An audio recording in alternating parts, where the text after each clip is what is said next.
I am trying to work on being 100% Bola no matter the circumstance.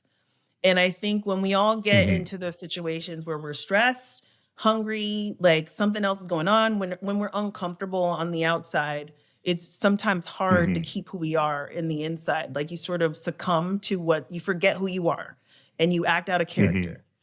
And directing is filled with so many challenges every single day. Every single day there's a Right. question, there are different things that you need to address.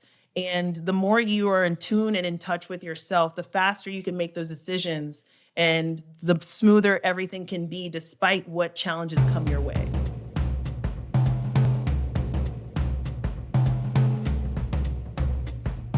Let's Shoot with Pete Chatmon is a podcast on directing for anybody that's, quite simply, ever watched anything.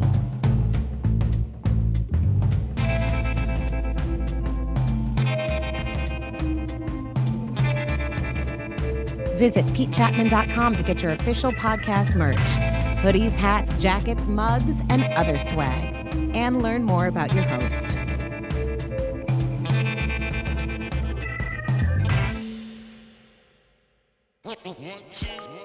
All right. What's up, people? Welcome to episode 59 of Let's Shoot with Pete Chatmon, starring Bola Ogun, a fabulous director, a friend, someone whose hustle I admire. And I really do love bringing you guys the journeys of folks who really scrapped it up and were driven by their pursuit and persistence and their passion for their creativity to get to where they are. I'll give you a little quick update on what's going on here, then I'll give you her credits as we dive into the interview. But it's a pleasure to have Bola Ogun, director, producer, writer, and actor on the pod for our second to last episode of season 4.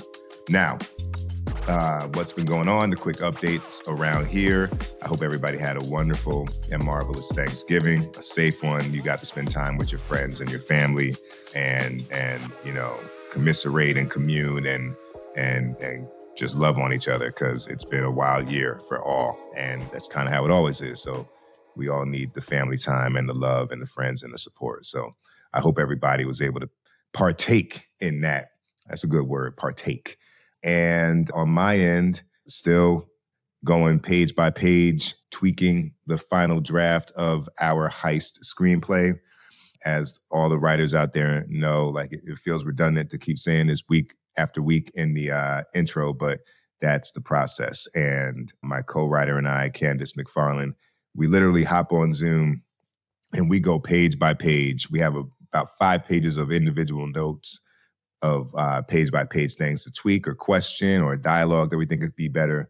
And then we go hop on Zoom and we read it out loud, description, dialogue, everything, scene by scene. And we just interrogate the script as if it were a witness or hostage until we can really feel like we're getting all of the minutia, all of the broad strokes, all of the everything out of each scene as we plug ahead. And it's great. And it's been really dope too, because there are things that she might have felt didn't really read well. And then like when we read it out loud, she's like, oh yeah, that really does work. And there's things where I'm like, oh, I don't know about that line or that scenario. And then we read it out loud and I'm like, yeah, that's it. So it's great. And I urge all of y'all to find a good writing partner, because you can, people write by themselves all the time. So what the fuck am I saying? But like, I find it much more efficient to be able to have that sounding board. And while the work is not always like, it's not like somebody writes half the script, I write 53 pages and she writes 53 pages. Like it's not like down the middle like that, but it actually is a 50-50 endeavor in the sense of like one person might have a strength in dialogue or more of a strength in like, I feel like I'm pretty clear on how I want things to look. So the big dynamic scenes, like I might be really good at writing those because I can be super efficient because I know what the shots are and I'm not going to make it into a bunch of prose or exposition. And, as we volley back and forth and really, like I said, interrogate the script, we end up with something that I think is really great. And so looking forward to being done with that in the coming days and weeks, plural. But we will not be getting out of 2023 without a script that we start pushing ahead and trying to make. So hopefully in 2024, I'll get back in that feature film director's chair and have a whole new series of episodes to share with y'all from that perspective. Other than that, I think I have one question from the mailbag to get to. And this was on a comment from last week's episode 58 with Allison Liddy Brown. I hope y'all enjoyed that. There was a lot of positive feedback to that, so I appreciate that. You know what? I'm going to read some of them because I think it's good to know that, people are feeling it. And also, I encourage y'all to leave comments on IG on @Pete Chatmon or @Let's Shoot with Pete Chatmon and build that community up, because I know folks are watching, but I do feel like people could be more engaged, and, those questions will get answered when you pose them. So @Real Leo said, Allison. And Real Leo is Sharon Leo, great actor who has worked with Allison Liddy Brown. Drama Ramla, my homegirl, creator of Reasonable Doubt, said, OMG, love her so much. Paulina Simkin, wow, this is so deep and inspiring. Thank you for sharing, and happy Thanksgiving to you and your family. My man Big Riff said, good stuff. Johnny Ringo Stash, what an interview. Veronica Nix, so good. Pronoun Creative says she's spitting fire. So this is in response to the short social clips that we put up from each episode that our editor, Tristan Nash, pulls out. And so I hope y'all will leave your comments on this episode and any other ones, whether on Instagram or YouTube. But today's question from the mailbag comes from my man, Hollis Meminger. He says, what are your thoughts on a new director who has their first opportunity? What tips would you give them in dealing with crew or actors for the first time? Now, I'll give y'all a little backstory. I met Hollis when I shadowed on The Blacklist back in December of 2015. So at that point, it was probably right around now I was shadowing. So that is, do the math, 8 years ago. Shadowing in New York, they were shooting at Chelsea Piers. He was I think first AC, and please correct me in the comments, Hollis, if I'm off, but he was just a cool brother who opened himself up and spoke to me. Not everybody does that when you shadow. And we created a friendship and continue to stay in touch. And, I've come and talked to his organization that helps educate kids on this craft. And now he's a cinematographer shooting a variety of shows. So everybody's on a journey, and shout out to that brother for just being kind when I was walking around with the instruction not to be too much of a nuisance on a TV set. But he says, what are your thoughts on a new director who has their first opportunity? What tips would you give them in dealing with crew or actors for the first time? And so my thoughts there are, directing is a job where, no matter what anybody tells you, there's nothing that can prepare you for it, full stop. You have to do the job. And when you do the job, you'll learn what it's like to do the job. That said, I do think, I'm going to say, listening to this podcast, reading my book, you can begin to get a sense of all the things that come at you. What's going to, fly in your direction is going to be unique to your episode and the culture of that show and your script and whatever. Then there's the uniqueness of your temperament. But I do think that that's something, if you can go in understanding what the day might look like in the best and worst case scenarios, that is something that you can prepare for, which might help you. But I think overall, you got to read that script. You got to know that script. You got to go in breaking that script down as much as possible. I think you got to read Directors Tell the Story by Mary Lou Belli. And I think you should read The Actor's Thesaurus, which provides a great resource on active words to direct your actors. And I think that you should take an acting class if you want to learn how to talk to the actors and deal with them, and really just, understand as much as you can what each crew position does. If you haven't shot anything, shoot some stuff, edit that thing, get on set. Like I said, it's tough. I feel like I'm rambling, but you'll never be able to know everything that you need to pull it off. But the more you have some awareness of what you're stepping into, the better off you'll be. And let me just add, I forgot to mention there, Bethany Rooney and Mary Lou Belli as the authors of Directors Tell the Story. But I mean, that's my thing. Like, really, you gotta dive in and know that you're not gonna know it all, but try your best to just be prepared. So that would be my thing. And hopefully, you know, keep a cool head about you, be a positive vibe on set, and know what you don't know. And I think that people, hopefully, and in most cases, will rally around you and be there to support you. When you give off the, you know, I'm not new to this, you know, swag, and you're fronting like you've got more skills than you do, and that you do know everything, people can see right through it. And that just puts you in a bad position. And I think that I've shared this anecdote before, but I remember doing one of my first big like VFX sequences, and I came in and I said, "Look, I haven't done this before." I said, "I got a lot of questions, and I will ask people to explain some things to me like I'm 5 years old, because the more that I understand, the better I can collaborate with you and be clear about what I'm trying to accomplish in a scene." And just that little icebreaker that I did at the top of a VFX meeting was, it kind of let everybody know where I needed help. People became, you know, I was going to say anxious teachers, but that's not the word. People became interested in helping, you know, and seeing me succeed. And I remember at the final VFX meeting, the VFX supervisor said, "This is the most prepared we've had any director." And it was because I was trying to figure out how to communicate what I needed to give them. And I went and I prepared and I made sure I answered every question that they told me that they might have. So it can be a strength, not knowing, you know, if you embrace it and you move with grace. So that is my probably 3-4 minute answer to a probably very simple question, but that's what I got. And what we've got right now, of course, is my friend Bola Ogun. She is a director, producer, writer, like I said, actor. And I'm gonna just give you a few of her credits right now and a bit of the breakdown that our assistant producer, Jada George, puts together every week. She's raised in Dallas, Texas. She went to the University of North Texas for musical theater and the American Film Institute for Film Cinema Studies.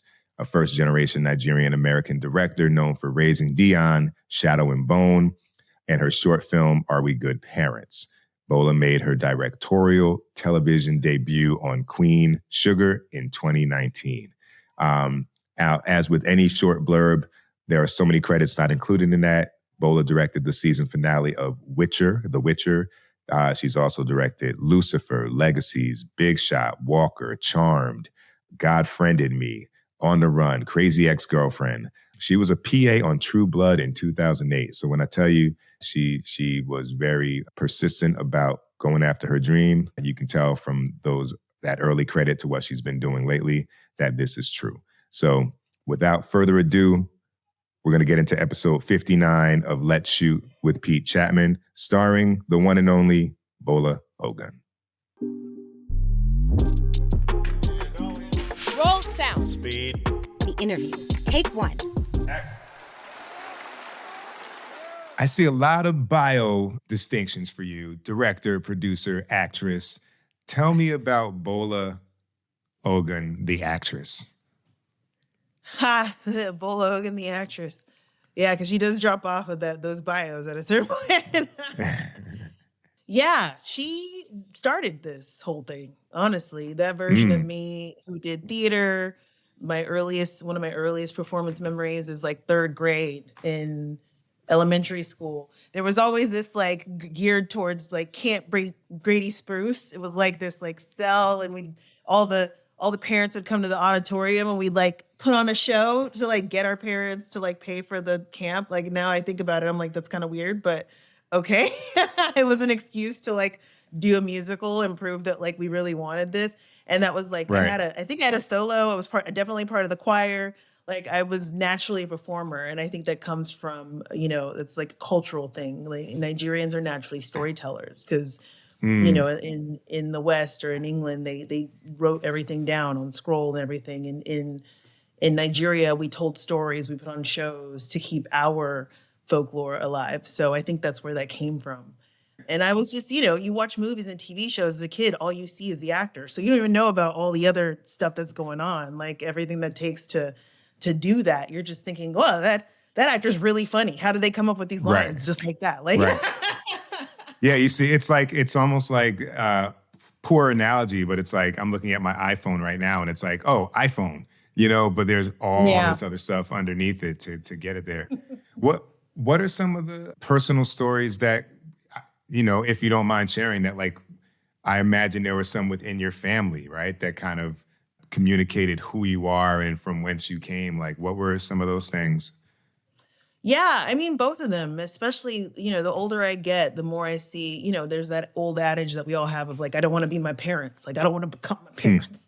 Right. Mm-hmm. But it sort of naturally happens through just because they're your tribe. Like, I've been thinking about this, White Lotus. I'm so glad they do the opening the way they do on that show, because it's like, it's all these, well-off, rich folks. You don't think of them as a tribe, but they are. Like, it's all just family and how you relate to each other and what the unspoken rules of that house are. And a lot of, the unspoken rules of our house, well, not even unspoken. I would say that, like, we just put on shows. Like, my sisters and I remember watching TLC music video Creep, where they're wearing the silk robes, and they got that doing that little move like this. Like,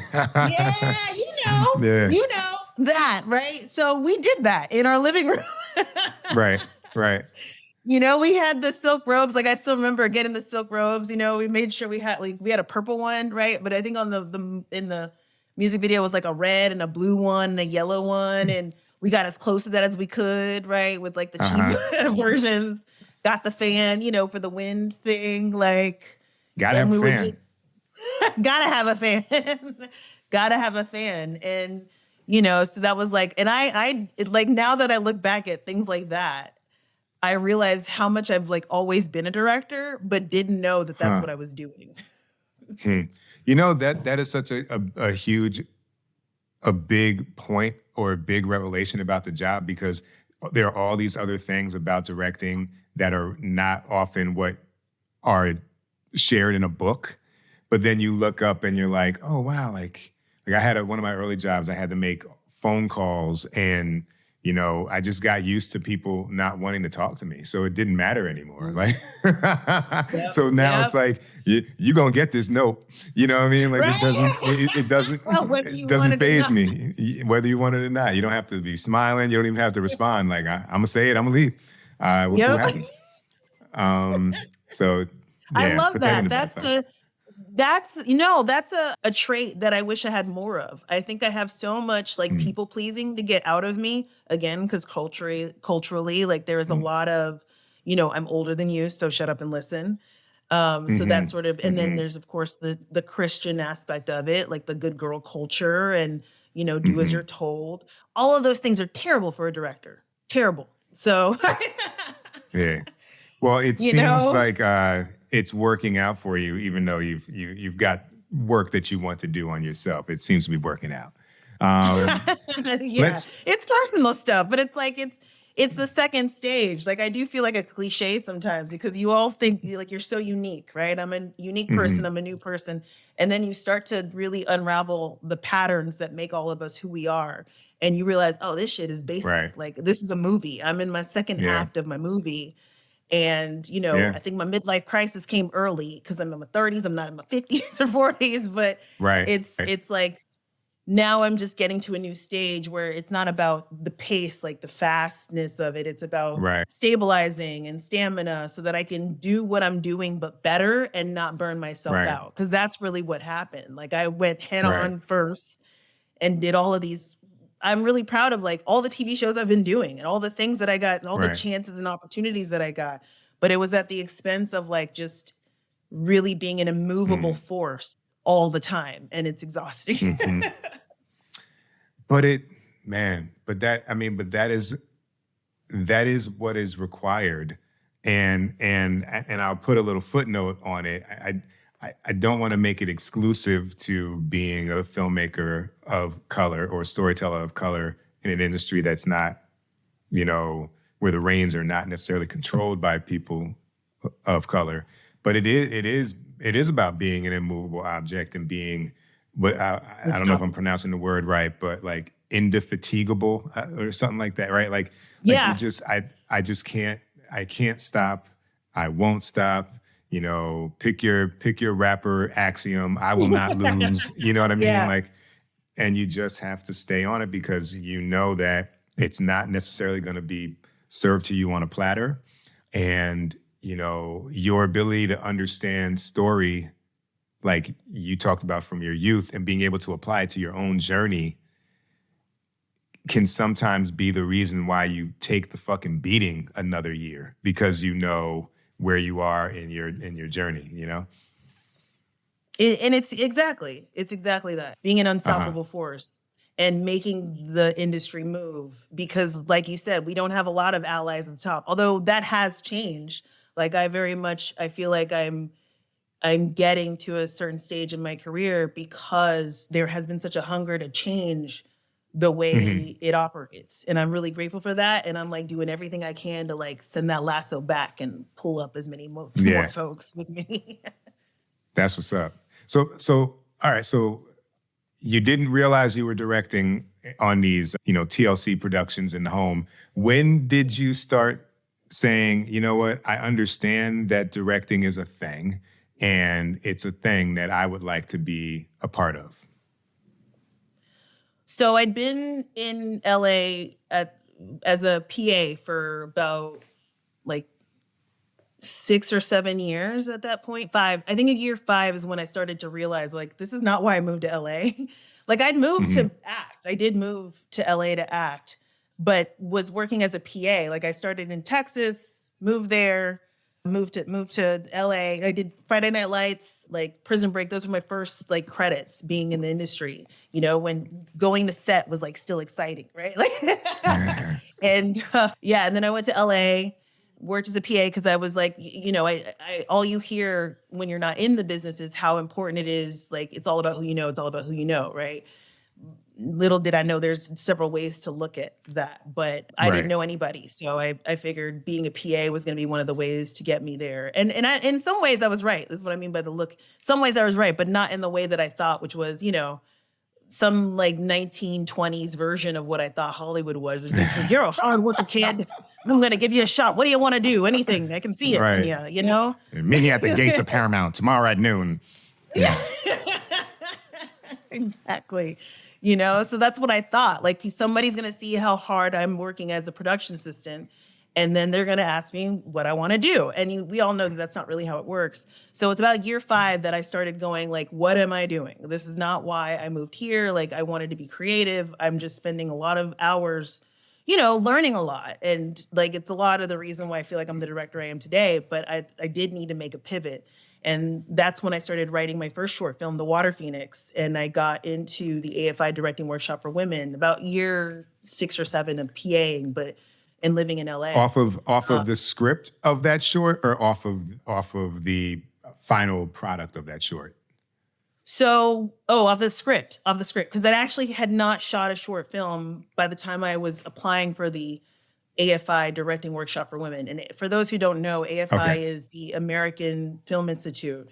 It's one of the most prestigious film schools in the world, really. A lot of our famous big cinematographers come from there, a lot of directors, writers, like honestly, every discipline in the film industry, you could name more than a handful of creatives who came from that space. And so their summer program is the Directing Workshop for Women. And it's always been very competitive. Now, today, it's nearly impossible because every woman has like tons of work and like, you know, accolades and all sorts of stuff. Anyway, at the time, I'd only shot like a music video called Another Girl Shakes Her Butt. And it's exactly what you think it is. Were there fans? Huh? Were there any fans in that music video? Yeah. There were friends. No fans. No fans. Oh no, I mean like a literal fan, like a, you know. Oh, like no, I know what you meant. Yeah, I was like, no literal fan. I realized I caught on to what you were saying, and I was like, oh no, that would've been good though. My hair was too short. I wasn't thinking about that. But like, I shot it on like a Sunday downtown LA, you know, when nobody's there, and just stole a couple of locations. and inspired by like SNL's way of like, you know, just making a music video. They just want to see at that time, they just wanted to see that you could make a story, that you could tell a story, that you Right. like, what was a taste of your voice? And that was mine. That was a taste of my voice, even though the short film is completely different. But The Water Phoenix, I got through with the script and that little music video. And then on the backs of like my recommendations. And I also printed out, like I still do this today for the TV shows that I do. Basically like a Pinterest, like a bunch of the photos, like concept art that showed what I was Right. trying to do. Like I'd already sourced where I was going to get the tail. It was my short film that was a Black mermaid who was captured in an aquarium and fell in love with the marine biologist that she's working with. Again, Little these Stockholm funny- syndrome kind of deal. Yeah. Yeah. Well, and wait, I just want to pit stop right there. Who, because Oh, yeah. I can imagine at that point of your journey, I was going to say career. I'll say career because, you know, I was going to say career and I was like, maybe she'll correct me and say, well, I hadn't gotten started yet. But I'm going to say that's your career because it's all part of it. You know, Yeah. at that part, I'm assuming getting the recommendations was like, oh shit, who do I call? I don't know if they were DGA members or whatever. Like, who recommended you and how did you secure their favor? I mean, it's honestly the same thing that gets me work today. It's like it was a lot of people that I knew as a PA. There was one director, Marco Siega, who I knew from first season of True Blood. And he's still today one of my best mentors and hired me for a show when I finally started getting going too. So he Right. is one of, you Amazing. find people that are true to their word and truly believe in you. And it's not just like, you know, they know he is one guy like actually did see how hard I was working. And then it was in his mind, you know?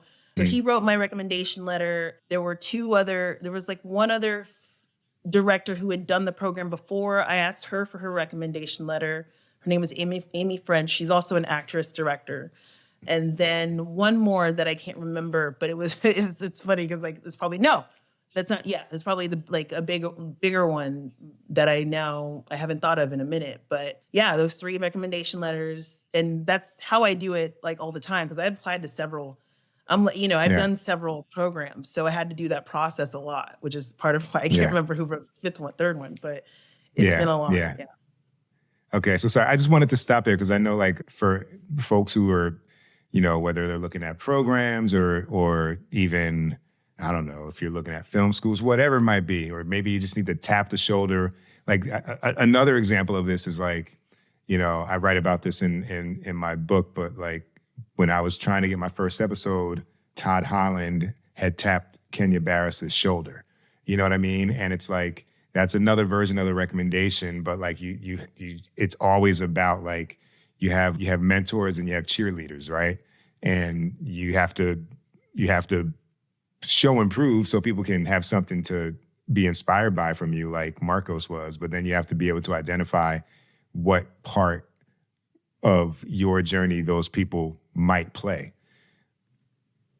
I like the cheerleaders. I never thought about that because I call a lot of these guys my mentors, and I've sort of realized lately, I'm like, but are they? Like, I can't throw that word, or it's the same thing as word like friend, right? Like you throw the word around, but how many people actually know you, actually like understand you? Right. And I feel that way about the word mentor because I'm trying to like really, you know, the less is more thing, like so that I can reach out more often and talk to them about any little thing, which is what that position is supposed to be about. But the cheerleader, I have a lot of cheerleaders, and that's because, you know, I made fun of it earlier, but it is some of it people seeing me as a PA and seeing that work, but also seeing that I wasn't just talking about it, I was doing it, you know? I was going out and I was shooting something with a couple friends and then putting it out there. I was going to write a script and then submitting to programs. I was making another short, then my second short, Are We Good Parents? That's the one that actually went somewhere, right? The first part of my career, The Water Phoenix, that was the big budget sci-fi, you know, mermaids. I wanted to do fighting. Well, when I saw you swimming in an aquarium, I said, oh shit. You know, like for a short film, I'm like, okay, they're not playing around. She's inside the aquarium and the camera is inside the aquarium. So, I mean, that I know what it takes to do that on your first short. Exactly. And I've worked on a lot of stuff even before, you know, that I'm grateful for that experience because I know that like no matter how much money or how little money you have, it's always going to feel like you don't have enough money or time. And I'm really grateful to have that knowledge because I think if I'd come solely from the filmmaker, like indie filmmaker, where you're always kind of going, I wish I had more money. I wish I had more time. I wish I had more money and time. Right. I could now, with my background, understand that that shit doesn't change with the more money and time that you have. And so that's how I did the Water Phoenix with that mindset. I was like, I wanted to do something that, you know, was VFX, stunts, and, you know, animals, kids. I want to do all the hard things and put them in my first short film because I wasn't playing around. I was very much thinking this might be my only shot. And if I'm going to shoot my shot, it better have everything I want to do in the future because people are going to look back at that and go, oh, well, this is what you do. Like if I'd done Are We Good Parents before the Water Phoenix, you know, I could still be happy with that trajectory, you know, actors, comedy, relationship stuff and things about deeper, like current social issues. I could be very happy in that direction, but that's not the only direction I want to go in. And because I have these the different projects, I have now shown my range. I have now shown what I can do. And that's really served me. Did you have to raise the money for both of those films or does the program support in any fashion? No, you have to raise everything. I did an Indiegogo first, which did not make its goal. And I even hired like a campaign manager. I'm actually really glad I did that because I learned a lot from the process going through that. Because then the second time I did it, I did a Kickstarter. And then now I had footage because before people would see my storyboards and like what I wanted to do, like shooting underwater. They were like, how are you going to shoot underwater? And I'm like, there's literally a camera box that goes over it. Like, like it's not, you put that on the camera and then you put that in the water and suddenly you have an underwater shot. It's not that hard. Boom. But people were still asking, you know, they were like, is it animated? I can't tell. Like, how are you going to pull this off? And so the second time around was much easier. We did make our goal because now I had a little like trailer to show them all the underwater. What was your goal? The first goal for the Indigo, I think was 15,000. I think I made it to 10,000 and 10% of that went to paying for the campaign manager. Right. And then the second one, well, like, and then the Kickstarter, I think the goal was again about 15,000. I think it's about 15,000, maybe 20. And then, but I also got a grant. Like that's another untapped thing I think sometimes people forget about with the crowdfunding stuff is that there are also grants that are available. And I got one of those. And their only stipulation was like, well, not only, you needed to know what you were doing, you needed to present a plan, but they also couldn't be paying for your whole film. So they basically paid for the aquarium, you know, at the end of the day, that's what I got for it. So that was really helpful. I would not have been able to do the first part. I mean, it looks like, you know, your plan and your objective hops off the screen because I feel like when you see things that you know it takes coordination and creativity and skill to execute, like putting a camera in an aquarium and having a character, you know, in a well-designed mermaid suit and all the extra like VFX stuff. And then the fact that the director is starring in it, you know, it's interesting. Like, I wonder, do you still show that film and does it help you with, you know, communicating to people what your range of abilities are? Yes and yes. I think that short was sent as latest as 2 years ago to get me a job, you know? Yeah. And it wasn't even amongst my reps. It was like, you know, someone's friend knew a friend of mine. And that person was like, you got to see Bola short because it sounds like you talk about her. They sent the short and like, I love it. It was like, you know, a Black female showrunner too. So she was like, oh, bet. Like, Black mermaid. She was doing it first. Like, yes. So, So, you know, and that's something that I could, it is amazing. I'm so grateful. Like this is my first tattoo. It's my only tattoo. I got that. There you go. It's my mermaid tattoo. Dope. How long did that take? 3 hours. 3 hours? All right. I got it in Bali. It's like the best story and everything. on a whim, or you were like, yeah, how do you end up getting a tattoo in Bali? That was a plan, yo. I was was going a to plan. Bali anyway, but then it was like, oh, I should go. Like when I'm there, I should get a tattoo, you know. And it was a female artist too. And she's great. Like I want to get tatted by her again for sure. And it was just, you know, part of the story, part of like putting it on my body and like going there and starting this self-realization journey that you're hearing now. So I love it. So what's the pivot from The Water Phoenix and Are We Good Parents to getting that first episode of television? I know you've kind of talked about like, you know, Ava DuVernay and Queen Sugar, but like, yeah, like what's the strategy? Lots of trying to shadow, listen, and reach out and not be afraid of being told no, and not taking their no personally, like understanding that it could be a no, not right now, instead of just no, you should give up. Like, I feel like that can be hard for some folks. Right. No and die. Yeah. Basically. And so, you know, I think that was the immovable, unstoppable force part of me, because I ran through just reaching out to everybody that I worked with and looking at opportunities to shadow, be it with the program. I actually teach a class, and I'm going to teach a class soon. So I'm actually really glad that you're doing this, because I can talk about the fact that I'm going to teach a class on shadowing, and I've taught it before. So I'm like, it's just been me gearing up to teach it again. And I've really just been trying to sort through everything I've learned. But one of the things I did in my strategy was reach out to directors to shadow. I shadowed 8. I think 8 or 9 total directors that I shadowed, and only 2 of them came through a program. Right. Who were some of those directors? Some great ones. Like through half, I was with Brad Felchek, and one of my favorite ones was Michael Lehman. He is one of those that I consider a director. Michael Lehman, he directed Heathers. He's done a lot of like his dark comedy stuff is all that way. And Marcos, I shadowed David Fincher on Mindhunter, and that was amazing. He's still someone who teaches me a bunch of stuff about his work. I'm really grateful for him. Did you get to like take 85 on anything with him?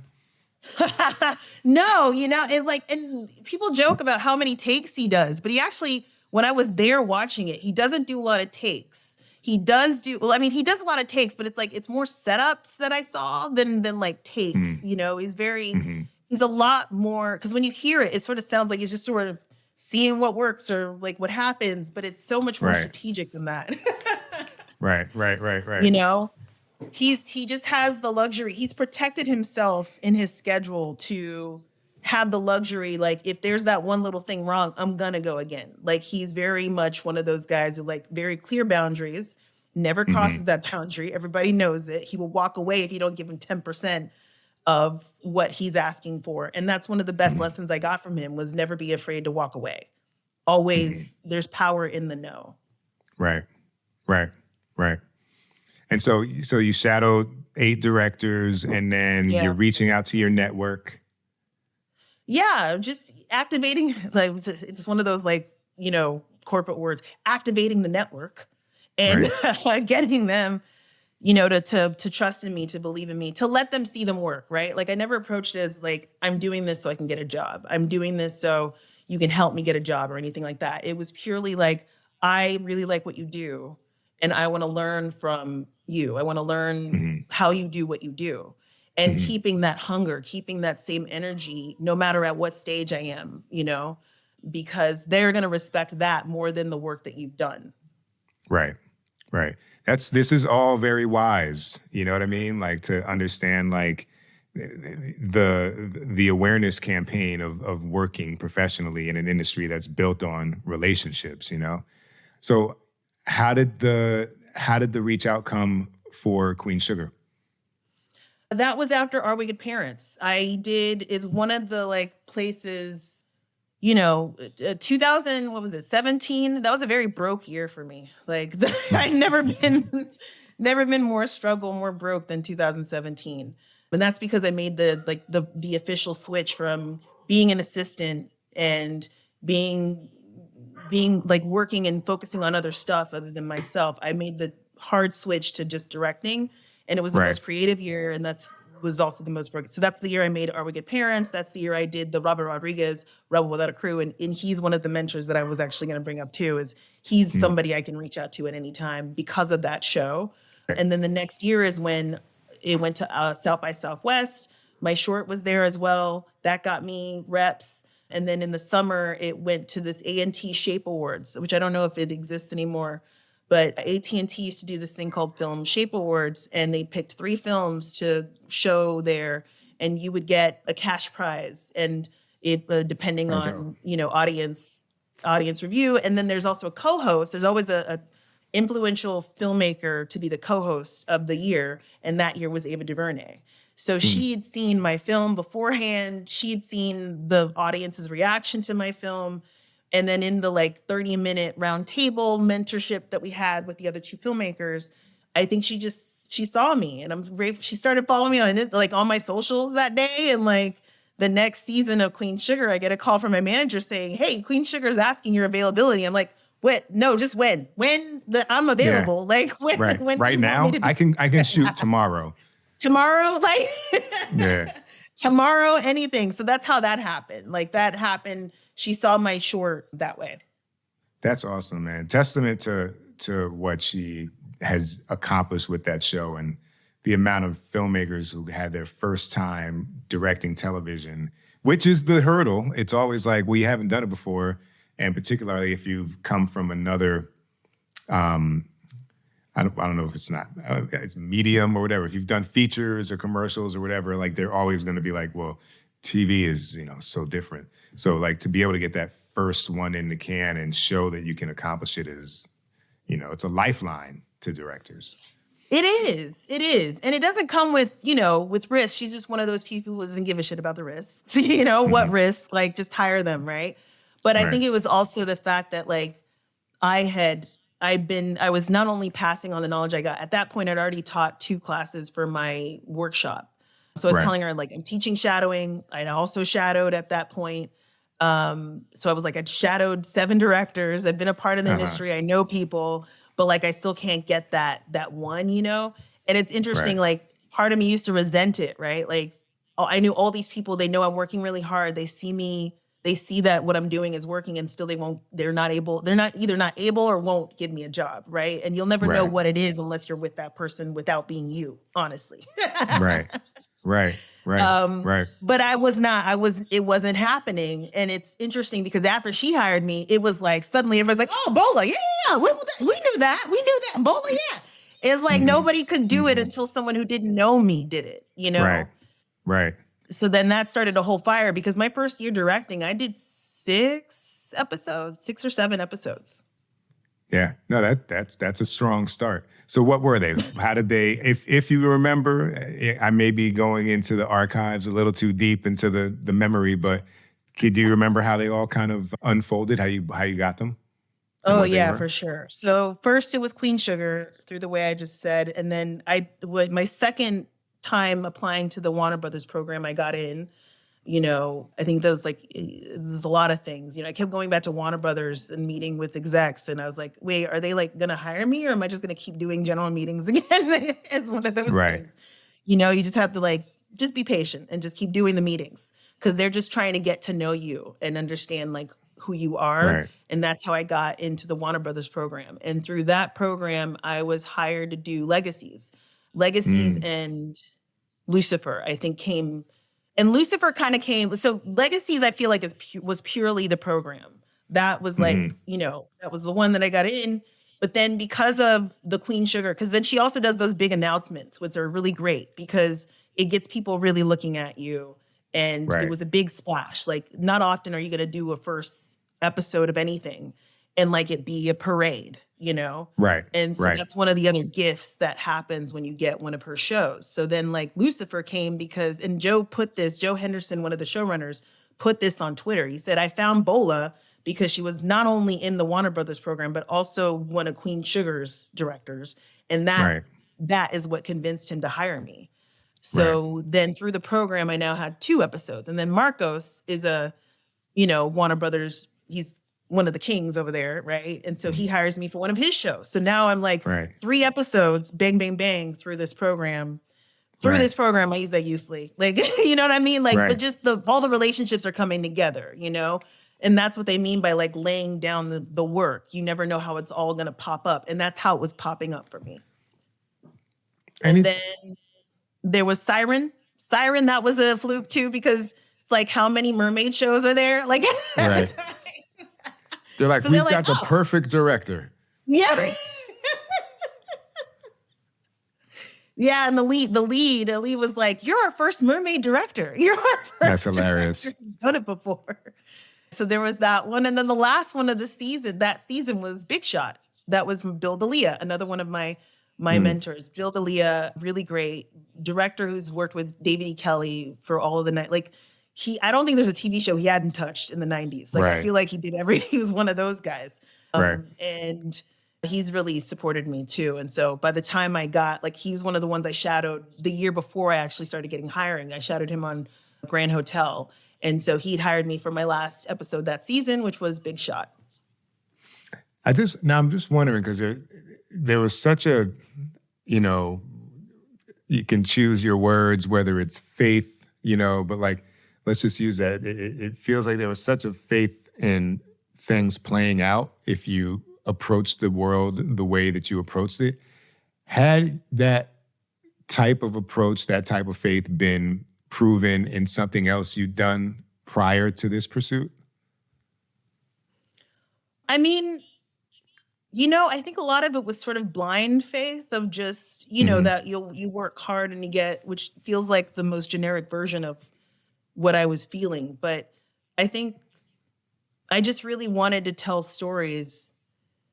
People could see that. They could see the passion. But I think through my work, their understanding of what I did as a production assistant and how I worked on a lot of things as a PA. Like I was never really tied down to, there's very few shows that I feel like I was like part of the show family, you know, where like you're always there. Like I was very much a always day player. I would come in and out on a lot of shows. But, you know, the relationships I made on the family shows and the relationships I made when I day played, those were really strong because people could just see that if I was going to be there, I was going to handle it. Right. You know, whatever my job was, I was going to handle it. So that makes me want, now I have a two-part question. It'll come one part at a time though. What are, like, I don't know, 2 or 3 anecdotes of things that happened while you were a PA where you, like you just said, where you handled it, where it was like something that does not go in the job description, but is crucial to the success of making the day of the show. And like you stepped in and you know, did what needed to be done as a PA. There's so many. Those are deeper. Well, I'd say a couple of them. And I will start with one where I did something wrong and it was a big one. And well, I guess, you know, now looking back, it wasn't that big, but at the time it felt big and my reaction to it got me a different kind of attention, which was interesting. I was working on Glee and it was like the season finale episode. And there's a part where they're like on a train and the train, like in that cast is very hard to keep focused for obvious reasons. So, you know, like trying to get them all focused and they were all there. They're trying to get them all focused and for the train to go at the certain time to stop, for everybody to come off. You know, there was a lot of coordinating that was happening. And I can't even remember what my specific thing on that day was supposed to be, but I was supposed to either cue the train or stop the train, something like that. My job was with the train where the cast was. And something happened, something missed. And the first AD, you know, was known for like really putting the hammer down. You know, if you messed up, you knew it, you know, and instead of, I think the normal energy of, you know, oh, like it was me admitting, taking ownership of that mistake. And instead of making an excuse, instead of feeling personally attacked and made fun of on Channel 1, which we all know what Channel 1 is, I said, I took it with grace, probably more grace than I remember. Like that at that point, I'd been in my career for a minute as a PA. So I think I just was like, copy that, got it, will not happen again, you know? And I think it was the cut and dryness of, we don't really have time for the back and forth. We're just going to do it again and like, make sure it happens. And from then on, it did happen, right? And there was no like or whatever. And I remember the second AD came to me afterwards and was like, I really like how you handled that situation. And he'd never said anything. And I'd done tons of things right for that show. Glee, that was a hard show. Right. But people see you in adversity. It's how you respond to the adversity that's more defining as far as your personality, right? Right, exactly. So I think that's one story where like people who were there that day, or people who know me, and people who I didn't even think saw me, Mm-hmm. That's one instance. Another instance is like any indie show. I'll say kind of parallel, and it will come to the same thing I was saying earlier about how it really didn't matter how big or small the show was or the movie was. You're still going to run into the same thing. So on the one spectrum, I did this movie Mark Ruffalo directed. I don't know if he's directed since, but it was his debut. It was called Sympathy for Delicious. Okay. And it was super low budget. Like we had zero money, even though we had big stars in the movie. We had Orlando Bloom, Juliette Lewis. Like it was big people and no money.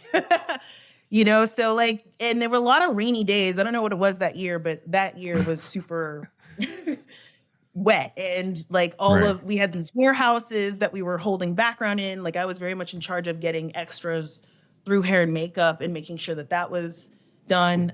That was basically the same job I had on The Dark Knight Rises. Much bigger movie, much more money, much more time, much more everything.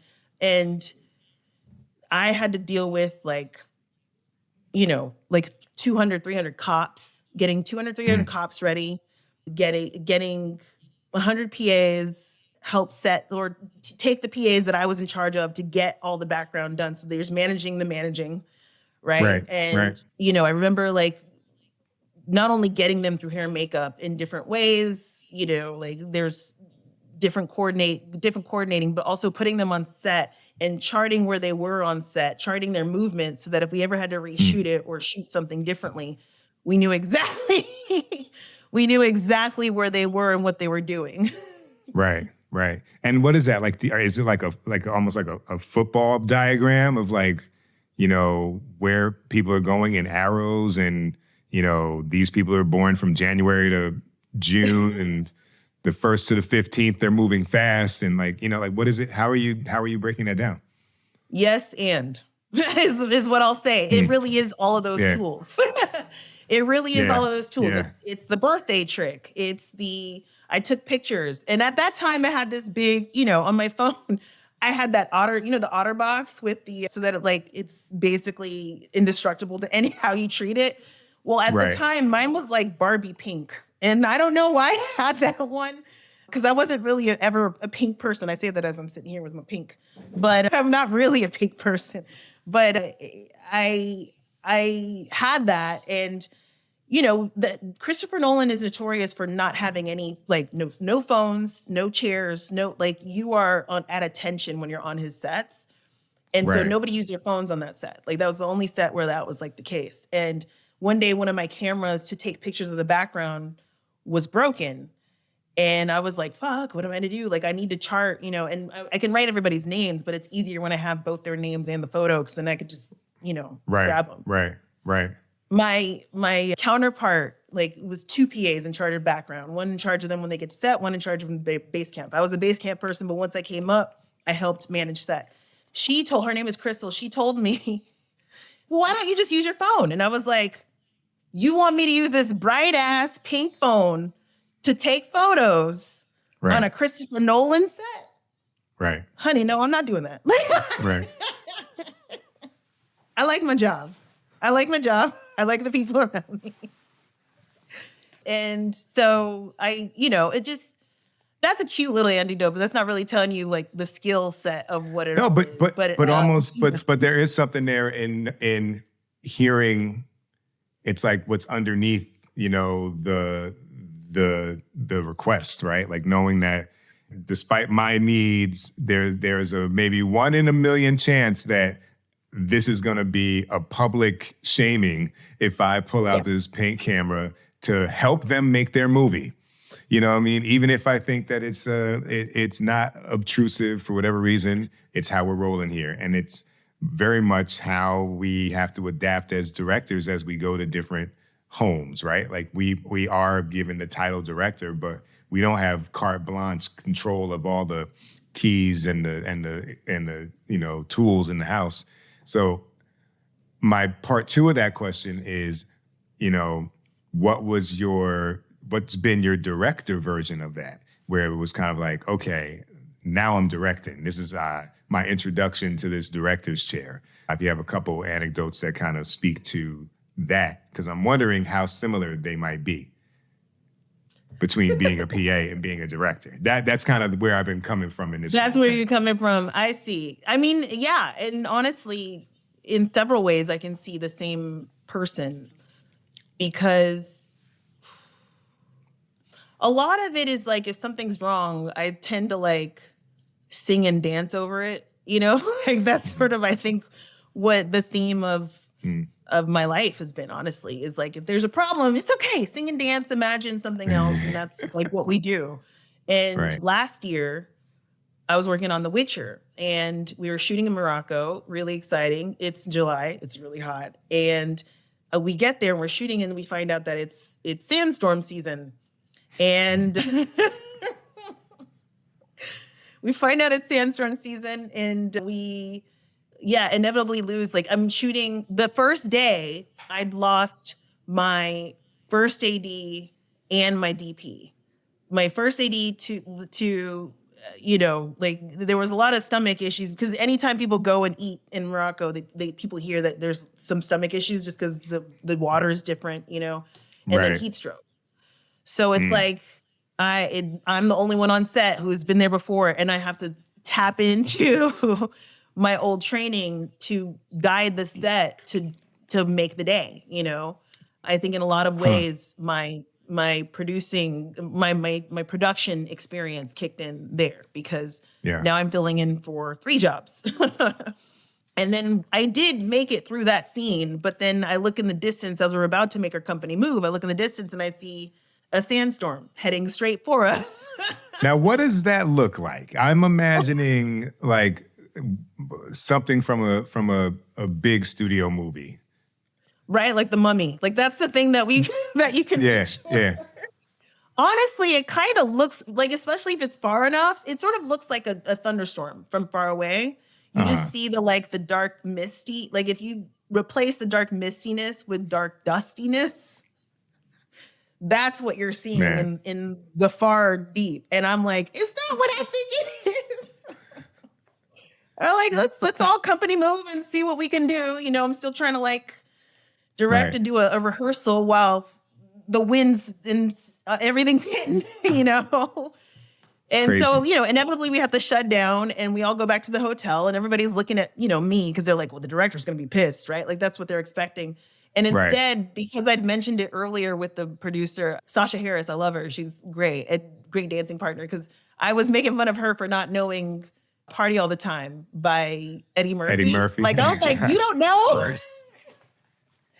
You don't know? My girl likes dance, Party All the Time. My girl likes Party All the Time. So I started singing that when we were at the production office. We were shut down for who knows when, trying to figure out another plan. And I'm like, listen, there's nothing any of us can do about this sandstorm, but I'll be damned if I'm going to make it bring me down. So I love it. Man. All right. So I appreciate you taking the time to weave that answer together, because I just feel like sometimes our journey, where we are in the beginning to where we aspire to be, and then we'll probably go further beyond that, but it can seem like it's so different and so, far out of reach. But a lot of times, once you find out who you are, you're just navigating it based off of where you are in the hierarchy of the information that's flying at you. On one level, you're coordinating things. On another level, you're deciding what's going to happen. Yeah, exactly. And that's the sort of thing that I'm sorting through, right? Is what is me, and what is truly me, and what was a survival mode me. you know? And I think for a lot of us in survival mode, when we were in survival mode, it's very hard to see what's going on around you, what's going on. Like, and so that's why you can look at stuff like that and say, well, that situation is completely different. Like, I don't understand how it's the same, but like your reaction, it stays true to who you truly are, you know, no matter what. So that's what people are looking for when they're looking for directors. Anybody who's like wondering, like, you need to reveal who you truly are. And that's what people are going to see, because it's going to show up over and over again. It's a cycle. This is Allison Liddy Brown, Director of Grey's Anatomy. You're listening to Let's Shoot with Pete Chatmon. Transitions, a director's journey and motivational handbook, is Pete Chatmon's book from Michael Weezy Productions. The reviews are in. Greg Berlanti says, "There's a reason why everyone who works with Pete falls in love with his work. The lessons he imparts here are invaluable. Do yourself a favor and read it cover to cover." From Sarah Gamble, "Pete's sharing gold nuggets that will spare you a ton of wasted time and help you channel your drive, talent, and ambition in the most productive way." And from Jesse Williams, "This business has everything to do with preparation and expectations. Transitions grounds lessons in reality while empowering our artistry to run free. Not an easy balance to execute." Transitions, a director's journey and motivational handbook, is available on Amazon and anywhere else you get your books. Don't forget about your mom and pop shops, people.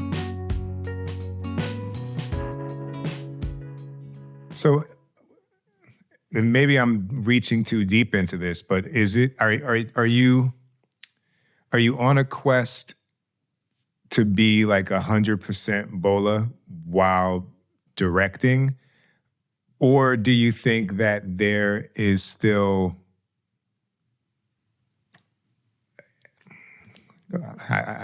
semantics get me, so I'm trying to pick the right word. No, that's fine. Do you think that there's still, I was going to say requirement, but I didn't like how that sounded. So now I'm going to say, do you still think that there's a place for governing perhaps who you are while not eliminating your true self so you can manage situations strategically? I don't know if that even makes sense. You know what I mean? But it makes perfect sense. And that's exactly what I'm talking about, is being able to stay true to yourself and hold those, what you're talking about is boundaries. Because when you act out of character, I never understood the terms acting out of character or you forgot yourself, right? Like, I think that I am trying to work on being 100% Bola no matter the circumstance. And I think when we all get into those situations where we're stressed, hungry, like something else is going on, when we're uncomfortable on the outside, it's sometimes hard to keep who we are in the inside. Like, you sort of succumb to you forget who you are and you act out of character. And directing is filled with so many challenges every single day. Every single day there's a question, there are different things that you need to address. And the more you are in tune and in touch with yourself, the faster you can make those decisions and the smoother everything can be despite what challenges come your way. Right. Now, what if... I'm like, does you understand? Did it make sense? That totally makes sense. Now I'm just I'm just fucking with you right now. But what if what I normally want to do is yell and scream at people, but I don't? Yeah, see, that's the and so then when something happens and I do, I'm not actually acting out of character. I'm being myself. That's the... Well, I can tell you, but I feel like you're still sort of responding to the external thing, right? You're frustrating me, so I'm going to give you the aggression back, right? And yeah, there's obviously reasons for that, time and place for that. But I think that there's a way, like, I'm sort of in that mode where I'm really trying to not raise my voice, trying to raise my words.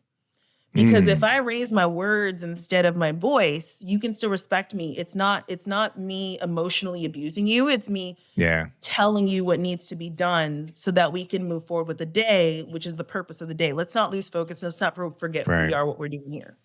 Right. No, I love that. And I was being facetious. The one thing though that I would say, and I saw this on my first feature, there was somebody who was just kind of, he was an asshole.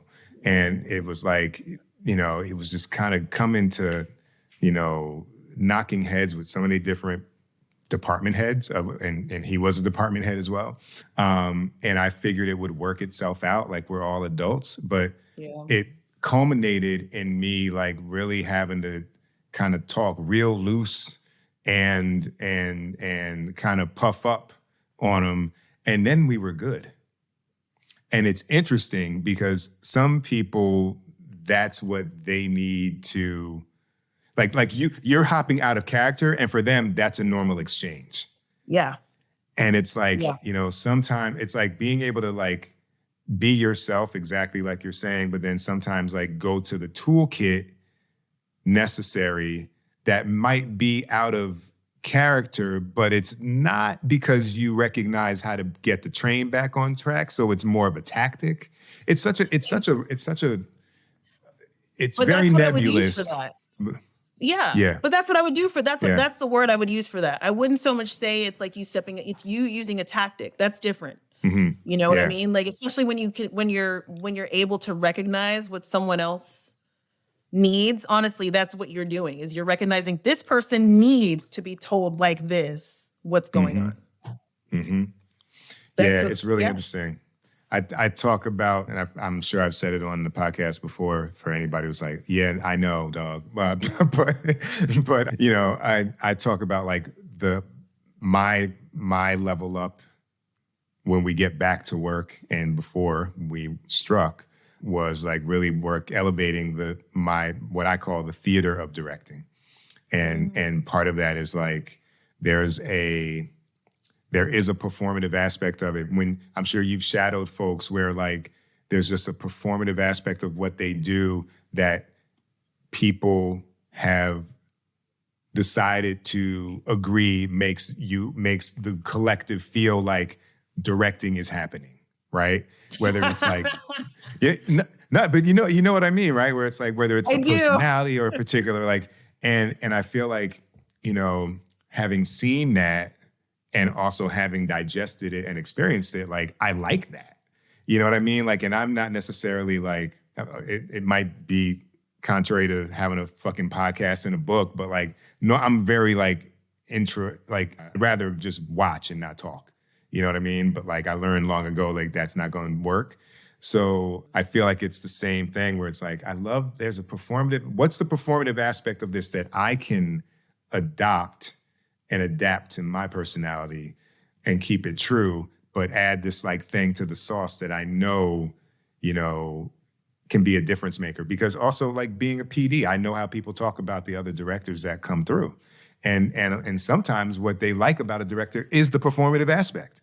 It ain't, because I'd be like, the episode ain't better. Fucking episode ain't better. You know what I mean? Like fundamentally, like not, but like, but how they were made to feel. Sorry, I'm interrupting a lot. Well, no. I mean, it's a conversation. I mean, I think I've had like conversations with people don't like, a lot of times it's style. So I guess that's fundamentally what it is. What I'm talking about is style, the performative style, right? Like a lot of times, like it'll be the way that they are too prescriptive. You know what I mean? And like, look, I've thought about every single thing you're gonna do, say, but like I don't present that to you, right? But some folks do. It might be a little old school with it, or they might be cool with number one, but then they see how they talk to like number 5 and 6, and they be like, I didn't like that. Or they move too slow, or it's, why are we doing this shot? Or like, sometimes too, like actors work on a variety of things and they've got their like, they start thinking they know more than, they feel like they should be directing, and then there's that commentary. So you know, it's an interesting job that's not totally based on the merit. And I think where we both are right now, where we are clearly, I don't want to be presumptive, but we're working. People seem to come back to us, right? Now it's like, well, what are the other things that can go into the toolbox? And it's not necessarily your shot listing, Bola, or your blocking, or your, you know, communication in meetings. Like, you've got that. Like, what else? You want to elevate that, but what else can you be putting into the pot that would also, you know, help you be the best Bola behind the camera? Hey, you're so fucking cool. You're so cool. I feel like, honestly, I'm just trying to get, like, I think from day one of meeting you, like, you and Mo, like, I think you guys have so clearly your style literally in your fashion. Like, I heard once that, like, fashion is an indicator of, like, who you are. And I never took that seriously until recently. You know, the whole Steve Jobs wearing a black turtleneck every day so he could use his brain function because it's too many decisions. I thought that was bullshit when I first heard it. Now that I'm here, I'm like, oh my God, no, it's a real, you need to make your life easier. And to make that easier, you have a specific style. And so therefore, like, anything that isn't that style, you can X out.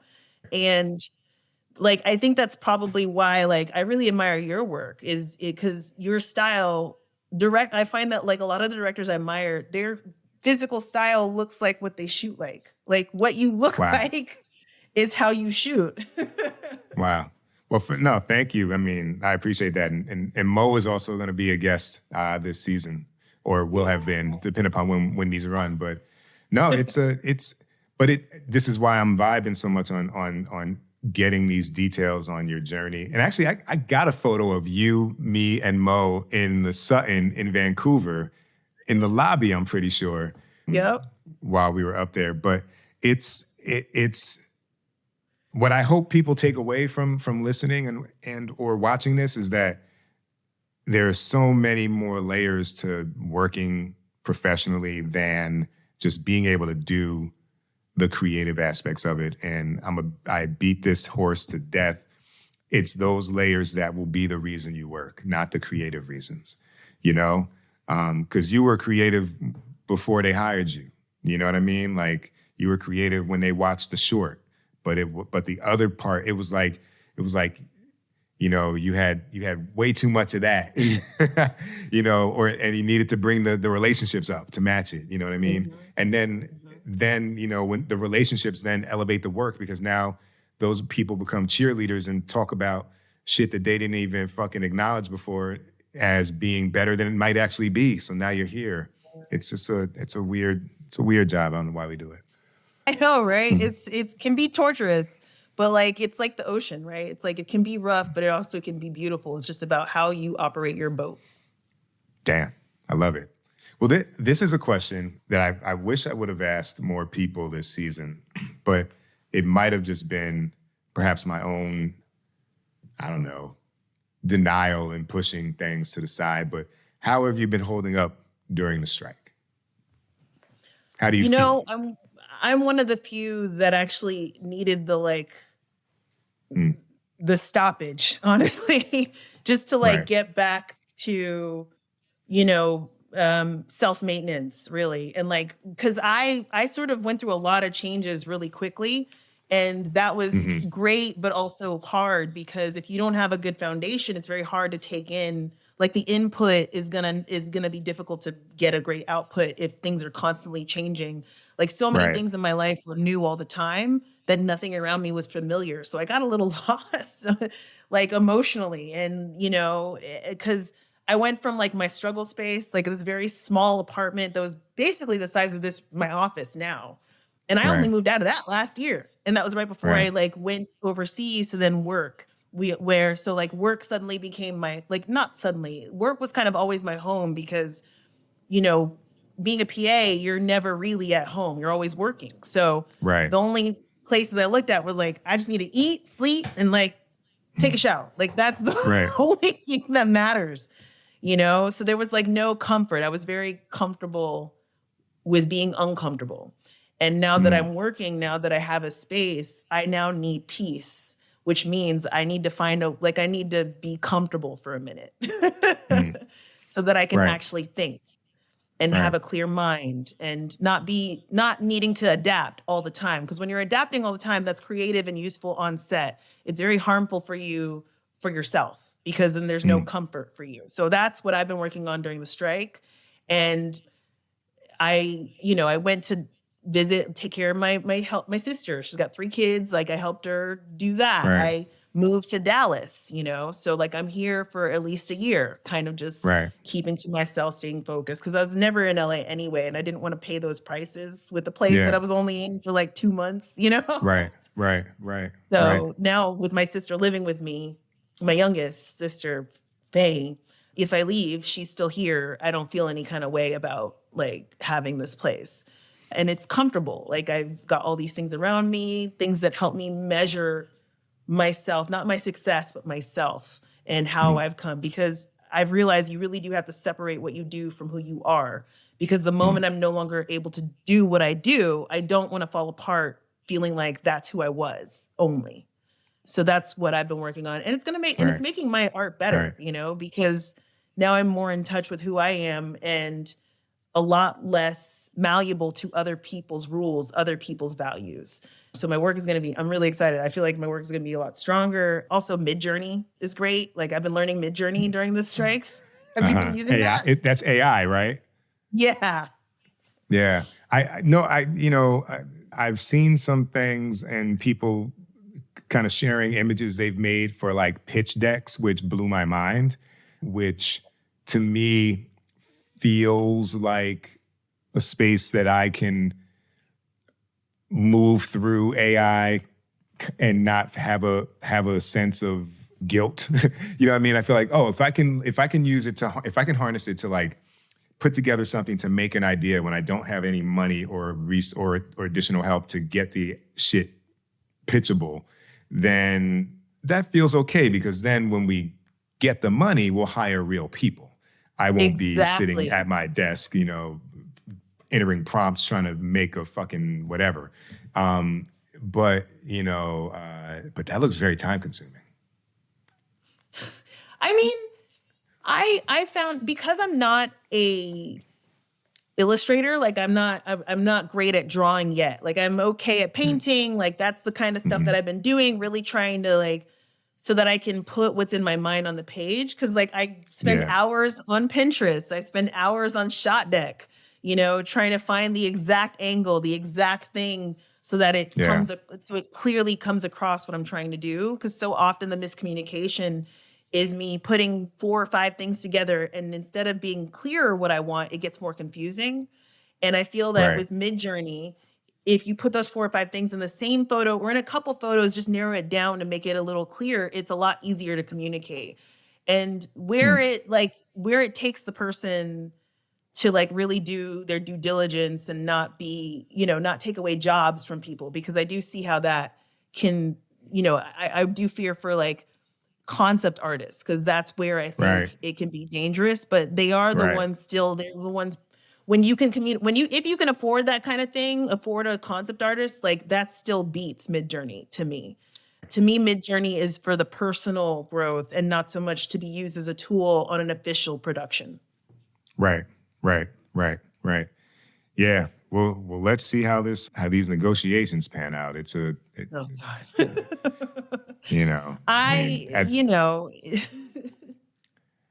At the time of this recording, folks, it's September 13th. I should say that, because maybe this plays and we're all back to work, or at least out of the strike. But as it stands right now, no one seems to be publicly talking. And when the WGA and AMPTP find an agreement, SAG is up next, and then they've got to talk through all of their issues and find a fair agreement. So, yeah.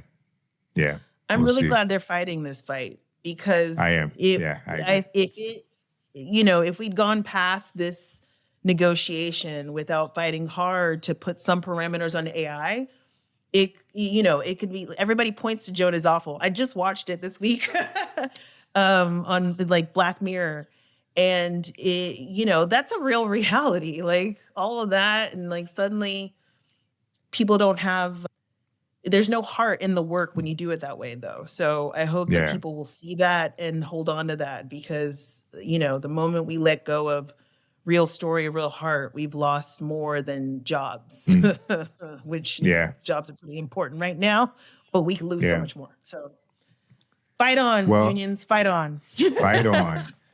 Well, in that case, we are here at the martini question, and you will get, because of your multi-hyphenate expertise, you'll get this one, which I've asked many people.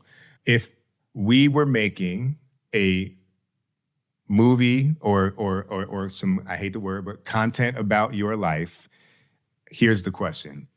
Who would star as you? Would it be, you know, TV? Would it be film? You know, would it be a limited series, you know, whatever, episodic? What genre? And then who would direct it?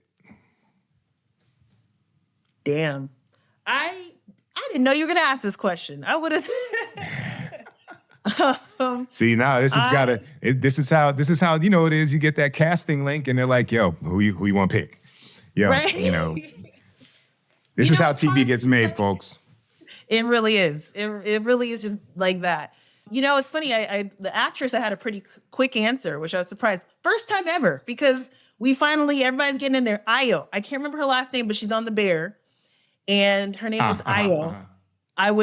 She would play me. And I am going back and forth between if it's a movie or a miniseries. Ayo Edebiri. Yes. I think she's fantastic on that show. Mm-hmm. And I see the Niger energy is stronger now. Wow. So, you know, so I would get her, and then I would, you know, who would I get to direct it? Without excluding myself, I would really like to see, whose version of it would I like? You know what? This is going to throw Michelle Gondry's version. Wow. Okay. Because Eternal Sunshine of the Spotless Mind is one of my, you know, favorite trippy movies. And I think if he told my story in something similar to how he does stuff like that, it would be pretty, now that I've chosen him, I think it's definitely a movie. Like, So it's a movie directed by Gondry, starring Ayo Edebiri, and it is, what's the genre? What's the tone? it's, what is the tone? What would we call Internal Sunshine of the Spotless Mind? Sort of like is it a psychological drama? Yeah, that's Thriller. a weird one to kind of. But that's honestly the reason why I chose it, because it is that tone where it's like funny but simultaneously heartbreaking and simultaneously like giving you a very specific emotion and feeling, but psychologically crazy. Like IMDb Pro says it is a drama, it is romance, and it is sci-fi. Oh, that's weird. I wouldn't put sci-fi in there. Okay. I think that's weird. I wouldn't put sci-fi. I'm surprised psychological thriller. Well, maybe thriller is the wrong word, but psychological drama. I don't know. I'd say, but that honestly, sci-fi genre stuff is my stuff. So that kind of makes sense. But yes, that's how I would say the tone is. Which, you know, like a little bit of that sorry to bother you visual splash. Like just a little more vibrant, I'd say. Well, there you have it. Producers, studios, when we're open for business, this is a movie that can be made. Let's make it happen. And in the meantime, thank you for being a guest on the pod. It's been dope to get to know you better, because I've been knowing you for a while, but I never sat down with you and talked in this much detail. So thanks for being open and sharing. Yeah, thanks for having me. This is so much fun and an honor to be a part of this group. I really love what you do. So thanks for asking.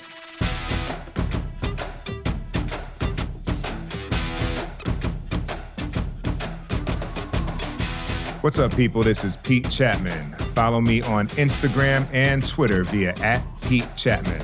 Follow the pod on IG via @Let's Shoot with Pete Chatmon, and hit up our mailbag with questions, suggestions, or hey, donations if you're feeling like it via Let's Shoot with Pete Chatmon at gmail.com. And just in case you need to know how to spell it, that's Pete with the last name Chatmon. Let's Shoot with Pete Chatmon is produced and edited by the multi-talented cut creator Tristan Nash, assistant produced by the young mogul Jada George, and features the wonderfully gifted Kelly McCreary as our announcer. It's written by yours truly, but I mostly come up with these questions on the fly, which you've probably noticed. Let's Shoot with Pete Chatmon is sponsored by Sweat Equity, so go ahead and get your podcast swag via petechatmon.com and leave a review on iTunes if so inclined. That shit matters. All right, folks, hope you enjoyed episode 59 with director Bola Ogun. Join us next week for the season finale of season 4, episode 60, which will be our first full interactive Directors Roundtable. We have my man Jeff Bird, who some of you will know from episode 41. We have Monique Jola Evans. We have Daniel L. Willis. We have Anya Adams from episode 54 earlier this season.